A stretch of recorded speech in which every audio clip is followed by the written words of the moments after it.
lokasi ke kuburan malam tuh lah, ya kan, pergi semua ke sana untuk ngecek kebenaran cerita itu kan. Dan pas mereka sampai, betul memang semua orang di sana melihat Kambe Raung itu masih nyangkut di antara nisan dan udah nggak bergerak sama sekali. Nah, supaya tahu apa yang sebenarnya terjadi, Penatua ini akhirnya melakukan ritual khusus untuk bisa ngobrol secara spiritual sama si sosok ini. Ngobrolnya nggak secara langsung tapi dibantu sama mediator, kata Wawa. Nah, mediator ini disebut Panahu. Jadi Panahu itu sebutan dari tokoh spiritual dalam budaya Dayak Kaharingan katanya. Dan Panahu inilah yang nantinya akan dirasuki sama sosok Kambe Raung itu. Nama Panahu ini Pak Lanto ya. Nah, pas ritual itu dimulai, suasana di sekitar ini mendadak sunyi sunyi, mau berkomunikasi sama Kambe Raung ini. Beberapa warga yang ikut nyaksiin pun ikutan tegang, nggak ada yang berani ngomong di situ. Semua pada merhatiin, itu orang-orang tua kawan-kawannya Mama aku dan dia semua juga pada datang di sana ngelihat langsung ya kan. Dan pelan-pelan mata Pak Lanto Panahu yang mediator tadi diam, waktu dibuka langsung putih semuanya. Suaranya berat, tanda Kambe Raung itu sudah mulai memasuki tubuhnya. Panatua bilang, "Hei kamu, Kambe Raung, kenapa kamu ganggu warga di sini, ha?" Sosok itu jawab, "Aku datang untuk minta makan. Aku sudah lama diabaikan. Kalau kalian gak ngasih aku makan, kalianlah yang aku makan." Katanya Panatua nanya lagi, "Apa nih maksud kamu? Kenapa kamu harus makan kami?" Nah, disitulah Kambe Raung ini cerita tentang asal usulnya.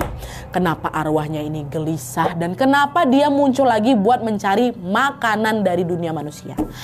Jadi, menurut pengakuan si Kambe Raung yang lagi merasuki bapak tadi, dulunya dia ini adalah ketua adat dari desa sebelah.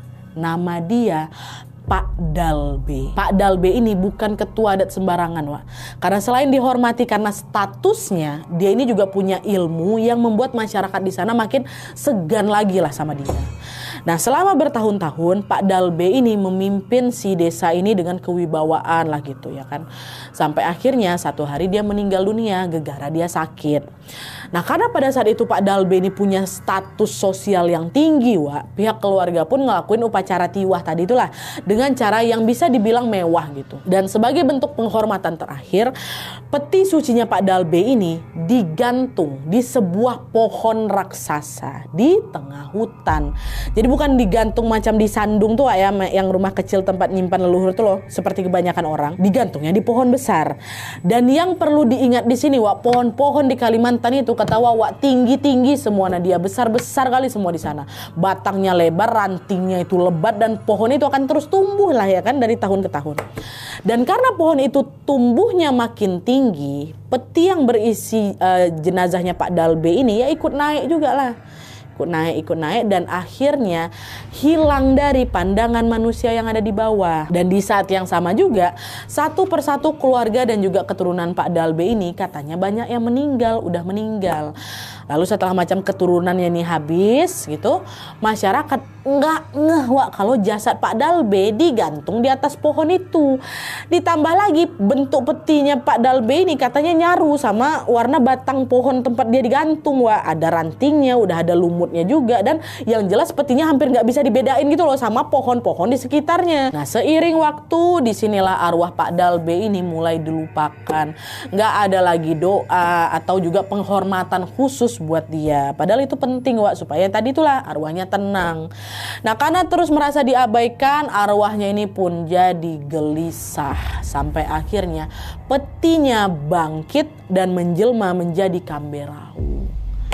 Itu katanya waktu ditanya sama Penatua. Nah, dengar penjelasan itu Penatua nanya lagi, "Baiklah, terus sekarang mau kamu apa? Apa yang bisa kami lakukan supaya kamu bisa pulang ke alammu?" Sosok itu jawab, "Aku mau satu jiwa manusia. Dia gadis muda yang hampir tertinggal tadi." Di situ Penatua langsung tersentak. Dalam hati dia sadar, Ramlah nih yang dimaksud. Soalnya dari cerita Ibu Dayang juga cerita kalau Ramlah memang hampir ketinggalan waktu mereka dikejar sama sosok itu. Waktu si Ramlah tuh berhenti itu ternyata udah disasar sama si Kambit Raung. Penatua di situ langsung mikir keras, enggak. Aku nggak mau numbalin manusia. Tapi dia juga